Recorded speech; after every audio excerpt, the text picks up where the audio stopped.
Hello everyone. So welcome to the 15 most important MCQs you can't miss. Okay, so first है हमारा passage. ये हम passage पढ़ेंगे, उसके बाद आगे क्वेश्चंस के आंसर करेंगे. ठीक है, तो आप पैसेज पॉज करके पढ़ सकते हो. मैं एक शॉर्ट समरी दे देता हूँ आपको. So the evolution of tech has brought significant changes to human lives, in particular modern communication tools such as smartphones. तो यहाँ टेक के बारे में बात हो रही है कि कैसे मोबाइल फ़ोन्स ने या टेक्नोलॉजी ने हमारे जो कम्युनिकेशन है उसको कितना इजी कर दिया, चाहे वो स्मार्टफोन हो, ईमेल हो, इंस्टेंट मैसेजिंग हो. ठीक है, तो इससे जो है हमें मैसेज करना बहुत ज़्यादा इजी हो गया है. जो पहले था, पहले के टाइम पे लोग हैंड रिटन लेटर से, टेलीग्राफ से मैसेज करते थे, जो कि बहुत ज़्यादा टाइम कंज्यूमिंग होता था और हर किसी को एक्सेसिबल नहीं होता था वो, क्योंकि हर कोई अफोर्ड नहीं कर सकता था एक टेलीग्राफ या मैसेज करवाना, क्योंकि मैसेज की कॉस्टिंग भी बहुत ज़्यादा होती थी पहले. एंड आजकल जो है हम जस्ट एक क्लिक करते हैं, किसी भी इंडिविजुअल से, किसी भी कंट्री के अंदर हो, किसी भी कॉन्टिनेंट के अंदर हो, हम उससे कनेक्ट हो जाते हैं. लेकिन इस कन्वीनियंस के साथ जो है चैलेंजेस भी आते हैं. ओवर डिपेंडेंस ऑन टेक्नोलॉजी बढ़ गई है, जिससे कि मेंटल हेल्थ प्रॉब्लम जो है वो अराइज हो रही हैं. एंग्जाइटी प्रॉब्लम, स्ट्रेस जो है वो लोगों में बढ़ता जा रहा है. और इसके साथ साथ जो है साइबर क्राइम बढ़ रहे हैं, डेटा ब्रीचेस हो रहे हैं, लोगों की पर्सनल इन्फॉर्मेशन लीक हो जाती है एंड उसका फिर मिसयूज़ होता है बहुत ज़्यादा. तो हमें जो है प्राइवेसी का भी ध्यान रखना चाहिए. And another notable downside is potential loss of interpersonal communication skills. तो पहले के टाइम पे क्या है, लोग फिजिकली मिल रहे हैं, एक दूसरे से बात कर रहे हैं, तो उससे कम्युनिकेशन स्किल्स जो है वो इंक्रीज़ होती थी. आजकल क्या है, सब कुछ डिजिटली है, तो जो लोगों की कम्युनिकेशन स्किल्स है वो नहीं बढ़ पा रही है. फेस टू फेस जो कन्वर्सेशन होती है, किसी के फेशियल एक्सप्रेशन देख के आप समझ रहे हो कि वो किस स्टेट में है, कैसी बात करनी चाहिए आपको, वो आप नहीं सीख पा रहे हो. ठीक है, इसके अलावा जो टेक्नोलॉजी है, इससे जो है बहुत ज़्यादा प्रोग्रेस भी हुई है. इसने बहुत सारे कम्युनिकेशन गैप्स को ब्रिज भी किया है, गवर्नमेंट को ग्लोबल मार्केट से कनेक्ट करने में, या और भी चीज़ें हैं जिसमें बहुत ज़्यादा हेल्प करी है. तो हमें जो है वो टेक के साथ एक बैलेंस बना के चलना चाहिए, क्योंकि डेवलपमेंट के लिए टेक तो बहुत ज़्यादा ज़रूरी है. हर कोई कंट्री इसी चीज़ में लगी कैसे वो एडवांस टेक्नोलॉजी डेवलप कर सके. सो आइए अब इसके क्वेश्चन के आंसर करते हैं. Question 1 है, what is the primary concern mentioned in the passage regarding the modern communication tools? तो ऑप्शन 1 है high cost of technology. Option 2 decline in emotional connection and privacy concerns. Option 3 limited accessibility to digital tools. Option 4 lack of technological awareness. तो अभी हमने passage में पढ़ा है कि जो प्रॉब्लम है इस पैसेज में जो अराइज हो रही है वो है कि डिक्लाइन इन इमोशनल कनेक्शन, क्योंकि लोग आपस में बात जो है वो फिजिकली नहीं कर पा रहे हैं. ठीक है, एंड दूसरा है प्राइवेसी कंसर्न्स, कि जैसे जैसे टेक्नोलॉजी बढ़ रही है तो डेटा ब्रीच हो रहा है. ठीक है, नेक्स्ट क्वेश्चन पे चलते हैं.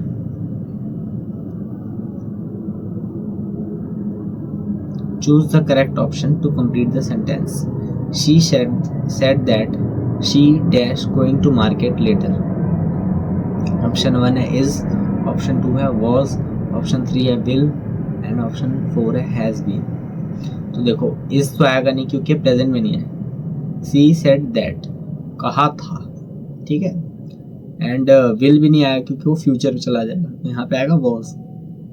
सी said that she was going to the market later. Okay, तो ये वॉज है आंसर इसका. नेक्स्ट क्वेश्चन पे आ गए. सॉरी, ये रहा आपका. Choose the word that is closest in meaning to word lucid. ठीक है, तो इसका देखिए, अभी तो आंसर देख ही लिया आपने. इसका आंसर है क्लियर. ठीक है, लूसिड का मतलब होता है क्लियर. ओपेक नहीं आएगा क्योंकि ओपेक आपने पढ़ा होगा, ओपेक ट्रांसपेरेंट, ट्रांसलूसेंट साइंस में पढ़ा होगा आपने. ओपेक जो होता है बिल्कुल उससे नहीं दिखता है. कंफ्यूजिंग तो हो गया, इससे रिलेट ही नहीं करता लूसिड से. एंड डिम हो गया कि डिम के अंदर भी आपको क्लैरिटी नहीं दिखती. लूसिड का मीनिंग होता है क्लियर, क्लैरिटी जिसमें आए. तो अगर यहाँ कंफ्यूजिंग की जगह क्लैरिटी होता तो वो भी मे भी हो सकता था, लेकिन यहाँ क्लियर है तो क्लियर ऑप्शन होगा. ओके, फिर है next question. A firm had a profit of 50,000. The partner decided to distribute it equally among themselves. If there were 4 partners, how much profit will each receive. तो आप 50,000 को 4 से divide करोगे तो इसका आंसर आ जाएगा 12,500. ओके, ये नेक्स्ट क्वेश्चन पे चलते हैं. Which of the following is not a characteristic of goodwill? Option 1, it is a tangible asset.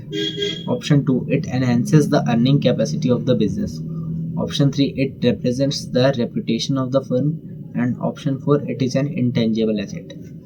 तो देखो option 1 it is a tangible asset, ये कैरेक्टरिस्टिक नहीं है, क्योंकि टेंजिबल एसेट्स वो होता है जिनको आप जो फिजिकली है आप उसको टच फील कर सकते हो, देख सकते हो अपनी आंखों से, बट गुडविल कोई प्रोडक्ट नहीं है जिसको आप देख पाओगे, ठीक है।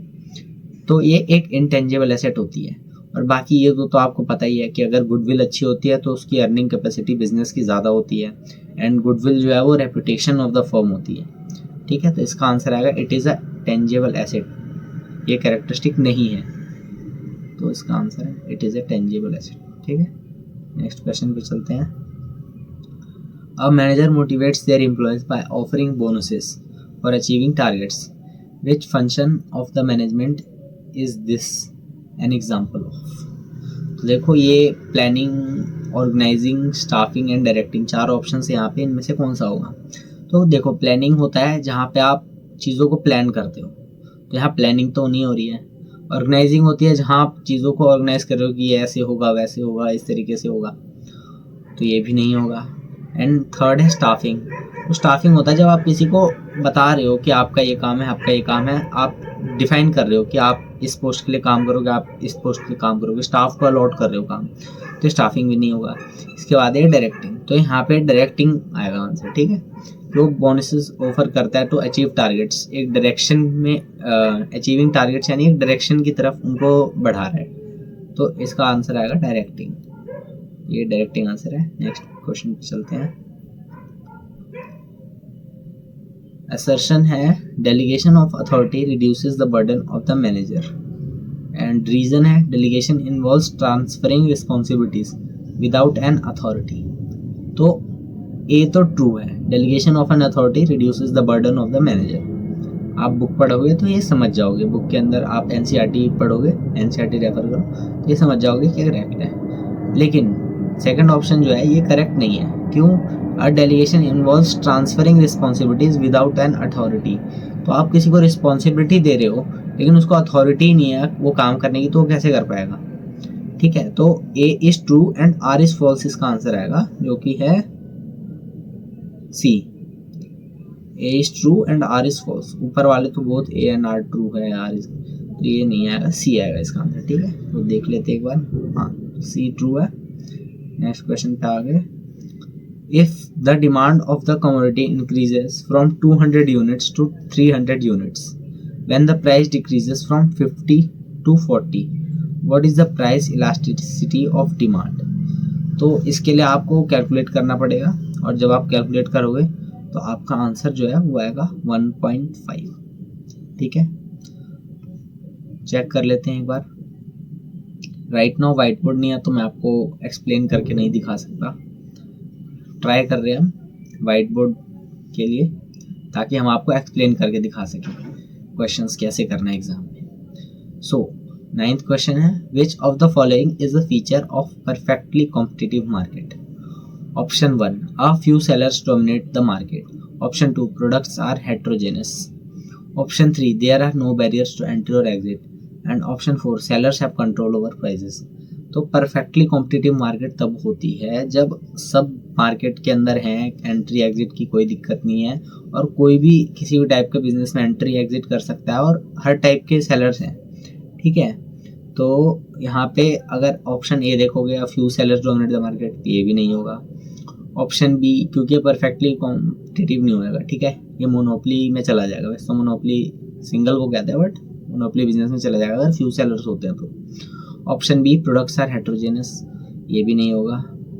ऑप्शन डी देखो sellers have control over prices, तो ये भी नहीं होगा। ये परफेक्टली कॉम्पिटिटिव में बायर्स के हाथ में होता है प्राइस कंट्रोल, ठीक है। तो there are no barriers to entry और एग्जिट, ये आएगा आंसर इसका, सी है। नेक्स्ट क्वेश्चन पे चलते हैं। 10 स्टेटमेंट्स एंड कंक्लूजन। तो स्टेटमेंट 1 है all roses are flowers, and statement 2 है ऑल फ्लावर्स आर प्लांट्स। तो ऑल रोजेज आर फ्लावर्स, तो रोज फ्लावर तो होता ही है, and all flowers are plants, तो फ्लावर है अगर कोई तो प्लांट ही हो गया एक तरीके का। एंड कंक्लूजन है कि ऑल रोजेज आर प्लांट्स, तो सही है। All roses are plants and some plants are flowers. तो हाँ, कुछ प्लांट्स जो है वो फ्लावर्स के होते हैं, क्योंकि प्लांट्स तो हर टाइप के होते हैं। तो इसका जो है विच कंक्लूजन फॉलो, तो इसका जो है ए भी सही है और बी भी सही है, तो बोथ ए एंड बी, तो ऑप्शन सी है इसका करेक्ट। ठीक है, both A and B. Next question पे चलते हैं। A is father of B and B is mother of C, how is A related to C. तो A is father of B, यानी B के फादर ए है, B के पापा हो गए A, and B is mother of C, यानी C की मम्मी है बी एंड मम्मी के पापा हैं ए। तो ए जो हो गए वो सी के हो गए नाना जी, यानी ग्रैंडफादर। तो यहाँ पे आपका ऑप्शन में आ जाएगा ए, ग्रैंडफादर। ऐसे क्वेश्चंस को जो है आप एग्जाम में आराम से पढ़ना, क्योंकि कई बार बच्चे कंफ्यूज हो जाते हैं रिलेशन में। तो आप एक एक आराम से लिंक करना कि सी का बी से क्या रिलेशन आया, बी का ए से क्या आया, तो आपको जो है आंसर मिल जाएगा। ठीक है, तो चेक करते हैं, ग्रैंडफादर है। ठीक है, if first term of AP is 5 and the common difference is 3, what is the 10th term. तो आप जो है वीडियो पॉज करके खुद कैलकुलेट कर लेना पहले। राइट नाउ व्हाइट बोर्ड नहीं है तो मैं अभी कैलकुलेट आपको नहीं करवा पाऊंगा। तो इसका जो आंसर है वो आएगा ऑप्शन बी 32। ठीक है, कैलकुलेट अगर व्हाइट बोर्ड होता तो मैं आपको कैलकुलेट करके भी दिखा देता। नेक्स्ट पे चलते हैं।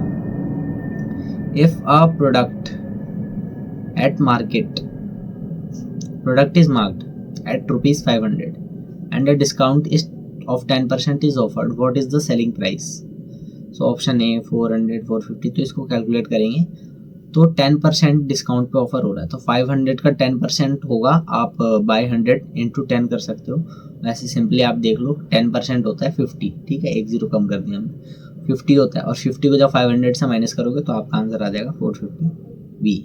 बेसिक कैलकुलेशन है, इसके लिए आपको कैलकुलेट करने की ज़रूरत नहीं है, तो बेसिक के इतना आपको पता होना चाहिए। इसके बाद है who is the current chief justice of India as of Feb 2025। Option A Dhananjaya Y Chandrachud, option B NV Ramana, option C Ranjan Gogoi, option D Deepak Mishra. तो देखो वैसे तो धनंजय वाई चंद्रचूड़ थे, ठीक है, लेकिन करेंटली जो है ये अभी चेंज हो गए हैं। ये शायद नवंबर तक थे लास्ट ईयर, इस साल नहीं है। ये ऑप्शन यहाँ पे दे नहीं रखा है, थोड़ा ये करेक्शन है। इसका करेक्ट आंसर आएगा संजीव खन्ना। ठीक है, ये अभी जो है धनंजय वाई चंद्रचूड़, इनका जो है जो टेन्योर था वो खत्म हो गया था last year, I think November के आसपास, अक्टूबर नवंबर के आसपास। ओके, तो यहाँ पे आप गूगल कर सकते हो, वैसे संजय खन्ना है आई थिंक। ठीक है, ये करेक्शन करनी रह गई है। नेक्स्ट पे चलते हैं। विच of the following countries is not a member of BRICS. Brazil, Russia, Indonesia, south Africa. तो ये ब्राज़ील है, रशिया है, इंडोनेशिया जो है ये नहीं है। ठीक है, तो इंडोनेशिया जो है इसका आंसर आएगा इंडोनेशिया। ओके, तो थैंक यू एवरीवन, आज के लिए इतना ही। फिर मिलेंगे कल अगले MCQs के साथ, अच्छे और क्वेश्चंस लेके आएंगे आपके लिए हम। Thank you.